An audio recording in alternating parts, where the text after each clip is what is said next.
Como é que ficaria o texto dos requerimentos finais? Olha aqui, ó. Você vai fazer assim, ó. Diante do exposto, requer o recebimento do presente recurso, a notificação da outra parte para apresentar contra-razões ao recurso ordinário, no prazo de 8 dias, conforme estabelece o artigo 900 da CLT, e posteriormente a remessa para o egrégio Tribunal Regional do Trabalho da Região. Tá? Tem os 3 requerimentos: recebimento, notificação e a remessa. Aí a galera que é da repescagem, que é mais maceteira do que eu, porque bota ali para o egrégio Tribunal Regional do Trabalho da Região. Quando você for fazer o recurso de revista, por exemplo, é para o colendo do Tribunal Superior do Trabalho. Aí vai mudar. Aí você fica para o egrégio Tribunal, para o colendo. Aí para não ter esse negócio, você ficar confundindo, você bota a posterior remessa para a instância superior. Pronto. Aí não importa o recurso que você está fazendo, você pode substituir essa expressão aqui, ó, e a posterior remessa para a instância superior. Posso fazer assim? Pode, tranquilamente. Aí pode ser recurso de revista, pode ser recurso ordinário, embargos ao TST, agravo de petição, agravo de instrumento, pode ser o recurso que for. E a posterior remessa para a instância superior. Aí não tem erro, você não vai errar. Beleza? Tranquilo? Fechei essa parte aí, eu vou agora para o fechamento. Nestes termos, para deferimento, local, data, advogado, OAB, número. Pronto. Fechou essa parte aí, você já vai direto para as razões recursais.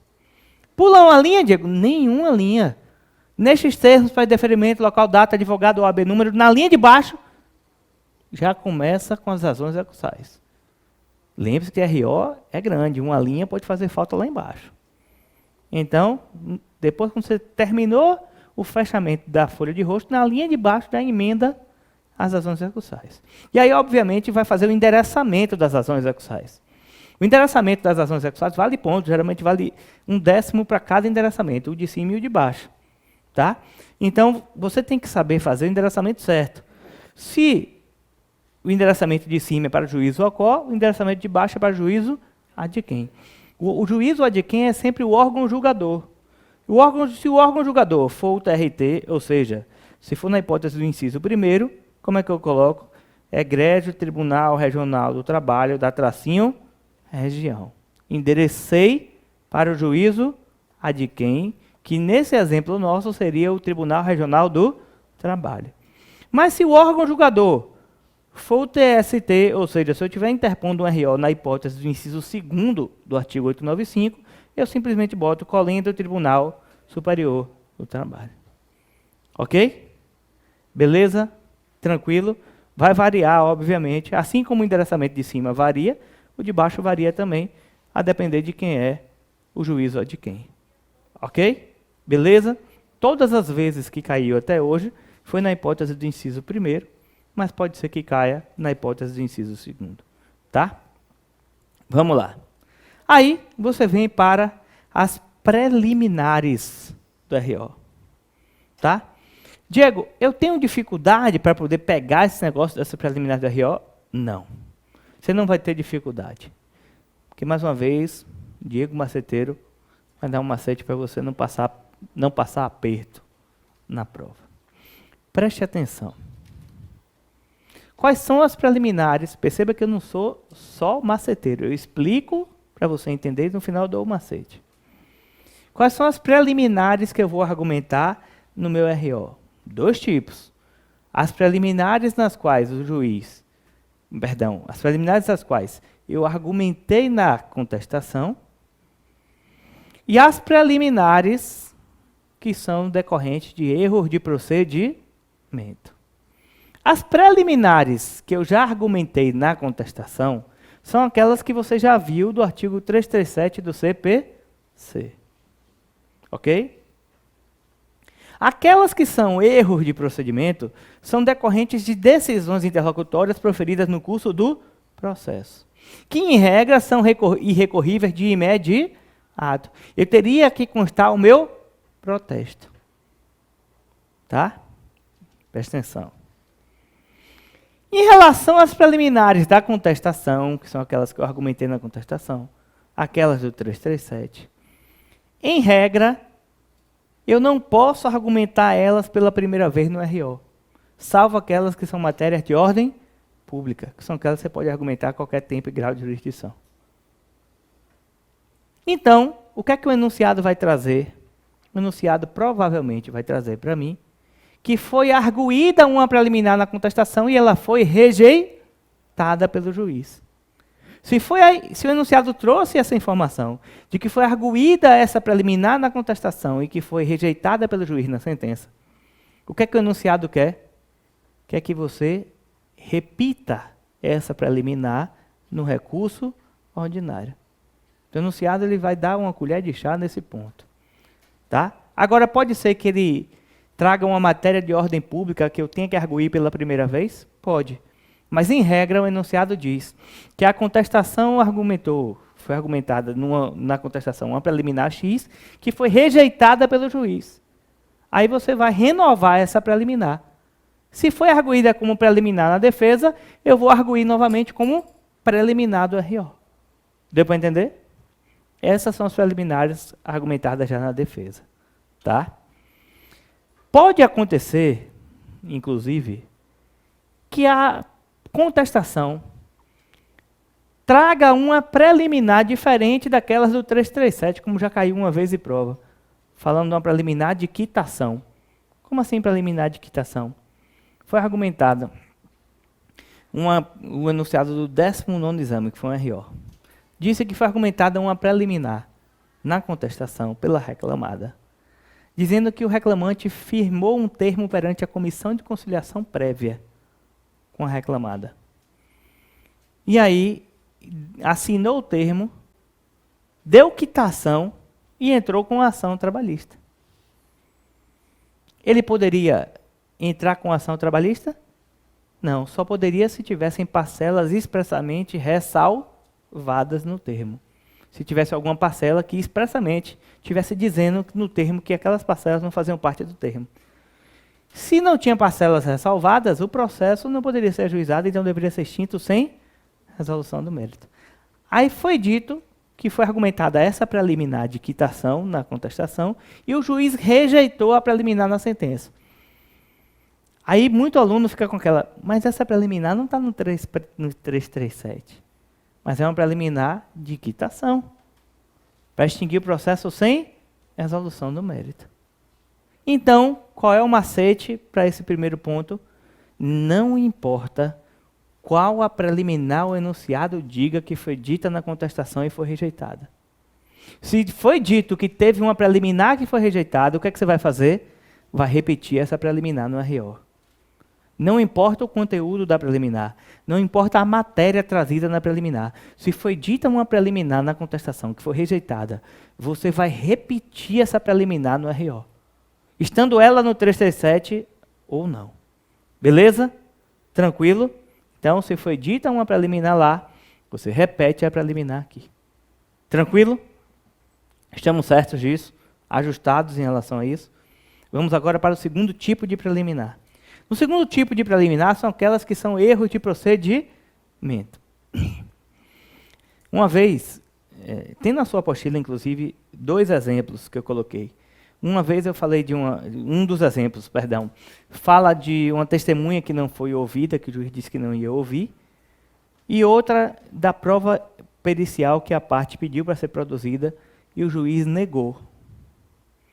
Nos 2 casos, o juiz deferiu ou indeferiu a produção da prova, portanto, ele proferiu uma decisão interlocutória, que não cabe recurso de imediato. E aí, presta atenção. Se não cabe recurso de imediato, o que é que a parte tinha que fazer? Consignar o protesto. Consignar o protesto. E aí, qual é o macete que o Diego vai lhe dar? A decisão, o enunciado, vai trazer alguma decisão que o juiz proferiu no curso do processo. E vai dizer assim, sob os protestos da parte, sob o inconformismo da parte registrado em ata. O que é que ele está querendo dizer?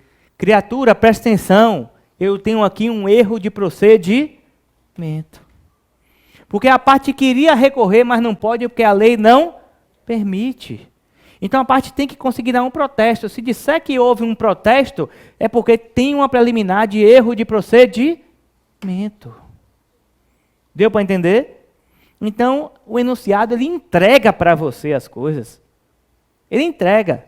Nos primeiros tipos de preliminares, ele diz o quê? Olha, argumentada uma preliminar na contestação que foi rejeitada. Pronto, repita a preliminar.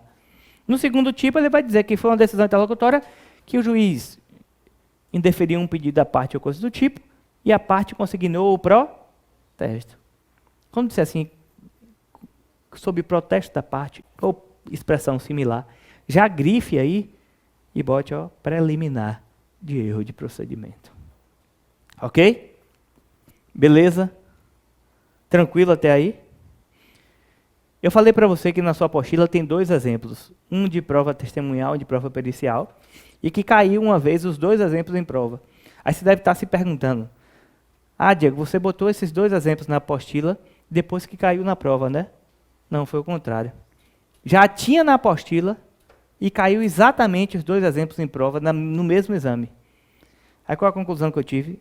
Alguém andou assistindo minha aula e lendo meu material e botou na prova. Os mesmos exemplos. Caiu igualzinho os mesmos exemplos. Tá? E aí, presta atenção. Voltando aqui comigo. Eu tenho 2 tipos de preliminar. A preliminar, que vai ser arguída na contestação, também tem um pedido a ser feito. Fato, fundamentação e pedido. Qual vai ser o pedido da preliminar? Aí depende do conteúdo. Depende do conteúdo, mas provavelmente o pedido dessa preliminar esteja relacionado à extinção do processo sem resolução do mérito. Mas pode ser alguma preliminar que seja dilatória. Então, o pedido da preliminar, aquelas que foram arguídas na contestação, vai depender do conteúdo da preliminar. Esse da quitação, por exemplo, eu vou pedir a extinção do processo sem resolução do mérito. Nesse caso, nesse primeiro tipo de preliminar, vai variar de acordo com o conteúdo. Mas tem o segundo tipo de preliminar, que são aquelas que decorrem de um erro de procedimento. Esse também tem um pedido nessa preliminar, mas esse pedido não vai variar. O pedido é único. Presta atenção. Se o juiz ele profere uma decisão interlocutória, nesse exemplo aí que eu dei, indeferiu a oitiva de uma testemunha, profere uma decisão interlocutória, não ouviu a testemunha. Essa decisão, ela cesseou o direito de defesa da parte. Faz sentido isso para você? Não me permitiu ouvir minha testemunha, então cesseou o direito de defesa.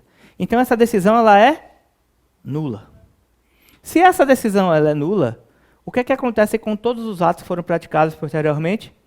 Nulos também. Aí quando chega na sentença, eu vou recorrer. A sentença também é nula.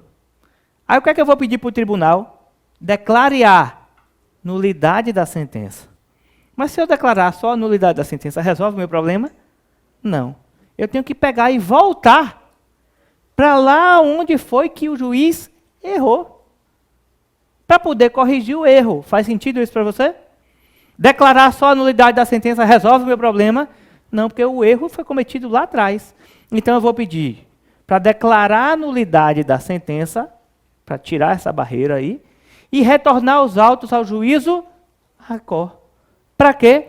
Para que seja sanado o vício. Então, vou ter que colocar lá, declarar a nulidade da sentença. Retorno dos autos ao juízo racor. E nesse meu exemplo, para que seja ouvida a testemunha. Como assim, Diego? Exatamente como está aí. Observe aqui. O título eu boto, da preliminar de nulidade processual, processamento de defesa. Eu posso botar da preliminar de erro de procedimento? Filho, o que foi que eu te falei em relação ao título? Não importa. Pode botar o título como você quiser. Da preliminar, da nulidade processual, do processamento de defesa. E aí você vai botar. O reclamante postulou adicional noturno e para comprovar levou 3 testemunhas em audiência. O juiz indeferiu a sua oitiva por alegar que a testemunha já havia litigado com o reclamado, ou que havia litigando, né, estava litigando com o reclamado. E aí trouxe no enunciado, sob os protestos dele. Pegou aí a manha? E aí, eu venho e trago a fundamentação. Não torna suspeita o simples fato, a testemunha, perdão, o simples fato de estar litigando ou ter litigado contra o mesmo empregador. Toda vez que você disser e encontrar um erro de procedimento, você vai mencionar que houve cerceamento do direito de defesa. Aí eu coloco, ó, tal indeferimento da prova implica em cerceamento de defesa e, portanto, violação ao artigo 5º, inciso 55 da Constituição, que fala do direito do cerceamento do direito de defesa, e a súmula 357 do TST. Essa súmula 357 é a que fala que a testemunha, se já tiver litigado ou estiver litigando contra o mesmo empregador, esse simples fato não torna ela suspeita. Ok? Beleza? Então, eu fiz o fato e fiz a fundamentação. Se eu tenho um fato, tenho a fundamentação, falta fazer agora o pedido. Aí o que é que eu vou fazer agora? Eu vou ter que pedir para declarar a nulidade da sentença e o retorno dos autos para sanar o vício, que é exatamente o que tem aqui. Diante do exposto, requer a decretação da nulidade da decisão. Diego, você não botou sentença, botou decisão. Por quê? Olha o macete. A decisão aí podia ser um acórdão. Então, se eu botar sentença e for um acórdão, eu erro. Então, eu boto a nulidade da decisão e o retorno dos autos ao juízo acor para que seja ouvida a testemunha. Perceba que eu não coloquei para que seja sanado o vício. Eu indiquei qual foi o vício que precisa ser corrigido, para que seja ouvida a testemunha. Se tivesse no enunciado o nome da testemunha, até isso aí eu colocava. A testemunha tal, fulano. Certo? Beleza? É assim que você vai fazer sempre. Tranquilo? Alguma dúvida nessa parte aí? Presta atenção aqui, ó. Prejudicial de mérito. Prejudicial de mérito, eu tenho prescrição e decadência. Sempre vai ser ou prescrição ou decadência. Ou uma coisa ou outra, nunca os dois. E aí, se você abrir a sua CLT aí agora, você vai olhar lá no súmula 153. Abra aí, você de casa, por gentileza, também. A súmula 153.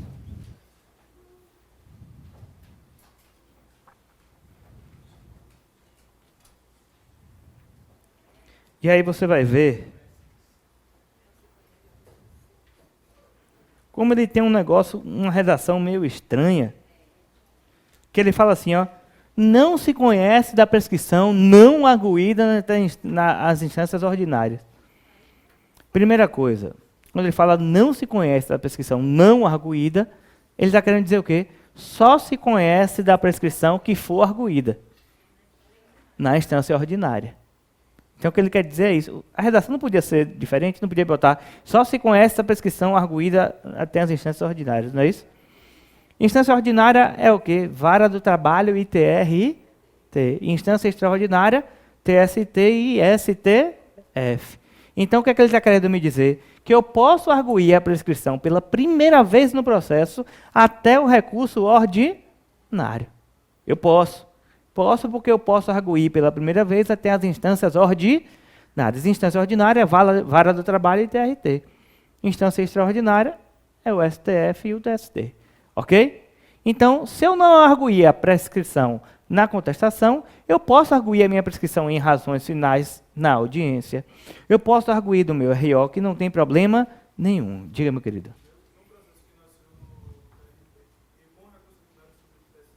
Pode também. Diego, se o processo começou no TRT e eu quero falar da prescrição, eu posso falar nele pela primeira vez? Pode, não tem problema nenhum. Mas provavelmente trate de prazo decadencial, já não seja prescrição da decadência. Mas poderia falar aí nesse caso. Tá? Beleza? E aí observe, vou falar aqui um exemplo de prescrição, nesse caso bienal, uma prejudicial de mérito. Olha só. O juiz ACO condenou o reclamado ao pagamento das verbas rescisórias oriundas do contrato de trabalho extinto no dia 10 de fevereiro de 2017, e não obstante o ajuizamento da ação tenha ocorrido apenas em março de 2020. Ou seja, o contrato terminou em 2017, ele só foi ajuização em 2020. Claramente houve a prescrição. No enunciado, tenha dito ou não que eu já tinha arguído a prescrição, eu posso falar agora pela primeira vez. Tá? Aí eu boto, ó, opera-se a prescrição bienal quando o ajuizamento da reclamatória ocorrer após o transcurso do prazo de 2 anos a terminação do contrato de trabalho. E aí ele está sinalizando que a ação já ultrapassou o limite, tendo em vista que foi proposta apenas em março de 2020. Aí eu trouxe aqui a fundamentação, que você já conhece, artigo 7º, inciso 29, artigo 11 da CLT e súmula 308, item 1 do TST. Tá? E aí observe, fiz o fato, a fundamentação, falta fazer o pedido. Nesse exemplo aqui, como eu estou arguindo pela primeira vez, eu estou colocando aqui mais um parágrafo, dizendo que, ademais, cumpre ressaltar que admite-se o conhecimento da prejudicial hora arguída por se tratar de instância ordinária, conforme previsão da súmula 153 do TST. Fato, fundamentação, agora eu vou fazer o pedido. Diante do exposto, requer a extinção do processo com resolução do mérito nos termos do artigo 487, inciso 2 do CPC. Percebeu? A única coisa diferente do que você já sabia é que se for a primeira vez que eu estiver arguindo a prescrição, eu tenho que mencionar a súmula 153 do TST. Já caiu isso em prova? Já. Teve um exame uma vez, inclusive, que eu não sei, isso é coisa de Deus mesmo. Durante o curso eu estava repetindo tanto falando disso, dessa súmula, veio na prova, caiu. Bem na peça. Tá? Não estou falando toda hora, não estou dizendo que não vai cair, mas pode cair. Só estou falando que se for a primeira vez que você estiver arguindo a prescrição no RO, você tem que falar da súmula 153 do TST. Ok? Beleza? Rapidamente, vou falar agora para você do mérito. Que, sinceramente, é muito fácil falar do mérito do recurso ordinário. Muito fácil falar do mérito do recurso ordinário. Você vai seguir o roteiro. Fato, fundamentação e pedido. Com organização, se você tiver tudo direitinho, bem organizado, listado já as teses de mérito no rascunho, você só vai praticamente preencher o formulário que eu vou falar para você aqui. Tá? Como é que você faz? Olha só. O parágrafo do fato, que é o primeiro, você vai fazer assim, ó. O juiz julgou improcedente o pedido tal. Você vai começar sempre assim. Ou, a depender do caso, o juiz julgou procedente o pedido tal. O que vai variar é só o pedido, se foi procedente ou improcedente. Tá? Vai começar sempre assim. O que é que eu vou falar depois dessa parte que está em verde? Simplesmente citar o pedido que foi procedente ou improcedente. Tá? Então, você sempre começa assim, o juiz julgou procedente o pedido tal ou improcedente o pedido tal. É o fato. Sempre assim. Aí, a fundamentação. Na fundamentação é muito, mas muito fácil. Por quê? Porque o que é que você quer com essa fundamentação? Você está querendo dizer que essa fundamentação ela não pode ser mantida. Então, você vai dizer assim, ó, a sentença não merece ser mantida, pois. Pois o quê? Aí você vai ter que mostrar o porquê que a sentença não deve ser mantida. Aí, se, por exemplo, o juiz julgou improcedente o pedido de hora extra, e aí tendo o reclamante provado que fazia a jornada extraordinária e que as horas extras não eram pagas. Então, o que é que você vai fazer nesse momento? A sentença não merece ser mantida, pois o reclamante se desincumbiu do ônus de provar que prestava horas extras e que estas não eram pagas pela reclamada. Aí você vai dizer, conforme artigo 7º, inciso 3 da Constituição e artigo 58 da CLT, que é como está aí na prova ou na tela para você. Tá? Lembre-se, o primeiro parágrafo é sempre, o juiz julgou improcedente ou procedente o pedido tal. O segundo, a sentença não merece ser mantida, pois, só que aí vai o detalhe, ó. Aqui depois que você vai bater, depois do pois aqui, o que é que você vai colocar? O que você já está acostumado. Você vai botar a fundamentação jurídica mais a fundamentação legal. Não é nada diferente do que você já sabe fazer. Então, o fato você vai citar o que está lá no enunciado, que foi procedente ou improcedente. A sentença não merece ser mantida, pois fundamentação jurídica mais fundamentação legal. Na hora do pedido, Aí presta atenção aqui, ó. Você vai colocar assim. Diante do exposto, você quer que a sentença fique do jeito que ela está? Não. Então, diante do exposto, requer o quê? A reforma da sentença para. Aí o terceiro parágrafo, que é o do pedido, você sempre vai começar assim. Diego, são 8 teses de mérito. Eu posso fazer as 8 assim? Pode, não só pode, como deve. Então, é preenchimento de formulário. Preenchimento de formulário. Diante do exposto, requer a reforma da sentença para. Nesse caso aqui, seria para quê? Para incluir na condenação o pagamento das horas extras. Lógico, é só esse exemplo. Aí vai depender do exemplo que você estiver fazendo. Mas vai ser sempre assim. Se você estivesse falando de um pedido que foi procedente, aí ao invés de pedir para incluir na sentença, você vai pedir para excluir da condenação o pedido que foi errado. Tá? Depende só de quem é o seu cliente. Mas o que eu quero que você saiba é que os 3 parágrafos são preenchimentos de formulário. Você vai começar sempre todos os 3 da mesma forma. E aí, quando você estiver fazendo naquele trabalho manual de ficar repetindo, sempre repita dessa forma. É igual aquele filme Tempos Modernos de Charlie Chaplin, né, que ele vai fazendo assim, não sei se vocês já viram esse filme. Então ele vai fazendo assim, esse é antigo, aí eu entreguei um monte de coisa. Quem me falou foi Lívio desse filme. Então ele vai fazendo aqui, ó. É assim que você vai fazer. É trabalho mesmo assim de linha de montagem, preenchimento de formulário, tá? Os 3 parágrafos você deve começar dessa forma como está aí. Ok? Logicamente, o que vai variar é o conteúdo, mas o preenchimento de formulário é assim que você vai fazer. Aí eu já terminei, Diego? Não. Aqui falta você fazer os requerimentos finais. Os requerimentos finais das razões recursais, espera um pouquinho, é simples também. Se em cima você pede o recebimento porque o juiz recebe o recurso, embaixo você vai pedir o conhecimento.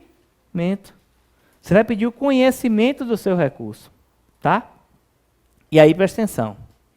Além do conhecimento, quando você lembra aqui que eu expliquei mais cedo, quando o juiz ou adquém conhece o seu recurso, ele vai designar o julgamento. Ele conhece o recurso, significa o quê? O tribunal aqui nesse exemplo nosso disse que o juiz ou que o recurso atende aos pressupostos. Não atende? Beleza. Então agora ele vai designar o julgamento. Do julgamento ele vai trazer aí o provimento ou improvimento do recurso. Ele pode dar provimento ou negar provimento ao seu recurso. O que é que a gente quer? Que ele negue provimento ou dê provimento?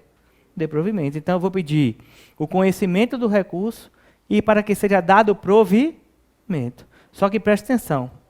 Se você, no seu recurso, arguiu preliminar, você pede também. Se arguiu prejudicial de mérito, você pede também. No mérito é que você vai pedir o provimento do recurso. Como, Diego? Dá um exemplo aí para que a gente possa ver. É assim, ó. Olha como é fácil. Você vai pedir assim, ó, diante do exposto requer o conhecimento do recurso, isso leva a ponto também, bem como o acolhimento da preliminar. Para o quê? Depende do conteúdo da preliminar. Aí o pedido que eu fiz na preliminar lá, eu repito aqui embaixo. Muitas vezes, renovar a preliminar embaixo no RO leva a ponto também na estrutura, viu? E aí, posteriormente, o acolhimento da prejudicial de mérito para qual depende da prejudicial. Se houve prescrição ou decadência, eu tenho que mencionar aqui também. Certo? Se não tiver, é só não colocar, pular e ir direto no mérito. No mérito do meu recurso, o que é que eu quero? O provimento do recurso. Para fins de reforma da sentença, para o quê? Nessa parte de baixo, eu vou mencionar todos os pedidos que eu fiz nas teses de mérito. Aí vai o segredo. Nesse exato momento, que é o finalzinho da sua peça, você vai saber a quantidade de linhas que você ainda tem para acabar. Se você viu que está faltando linha e que não vai dar para você terminar a sua peça, somente essa parte de baixo aqui, que está de verde, você não precisa colocar. Essas outras partes aqui que estão de laranja, você coloca, porque isso aqui ganha ponto. Agora, a parte que está de verde, que é só repetir as teses de mérito que estão embaixo, aí você não precisa colocar se você vê que vai faltar linha. Tá? Por quê? Porque você está pedindo reforma, coisa que você já pediu em cima. Então aqui você só está repetindo. Então você já pontuou, porque você colocou em cima. O renovar preliminar e renovar prejudicial de mérito, você não renovou, você pediu em cima, mas não renovou embaixo. E muitas vezes no espelho, o que ganha ponto é você também renovar embaixo, tá? As preliminares e prejudiciais de mérito. Então, se você viu que vai faltar linha, você apenas para aqui, ó. E o provimento do recurso para fim de reforma da sentença. Pronto, você para aqui. Não explica quais são as reformas da sentença que você quer, porque já mencionou em cada tese de mérito, tá? E aí vem a parte fácil. É simples. Apenas precisa colocar nestes termos: pede deferimento, local data, advogado, OAB, número. Dessa forma é a forma que você fecha todas as peças. Ok? Beleza? E aí presta atenção aqui no que eu vou falar para vocês, rapidamente. A ideia é sempre a mesma para todas as peças. É repetir a estrutura. Você pode ter se assustado pelo tamanho do RO, mas se você criar dificuldade e encarar ele com dificuldade, ele já está difícil para você. Então, abra o seu coração, né? Porque eu sei que no final do curso você vai estar pedindo RO para a prova. Eu sei disso, acontece sempre, tá? Então, abra o seu coração, deixa o RO te conquistar, deixa ele ganhar você, eu tenho certeza que ele vai lhe conquistar, tá? Repita bastante a estrutura e lembre-se que amanhã a gente vai fazer um RO aqui juntos em sala. Então, é importantíssimo que você esteja também atento e prestando atenção na aula de amanhã, que nós vamos fazer juntos aqui um RO na nossa sala, tá bom? Então, gente, por hoje é só. Obrigado pelo carinho. Fiquem todos com Deus e até a próxima, porque você sabe que aqui todo dia é dia de trabalho. Valeu!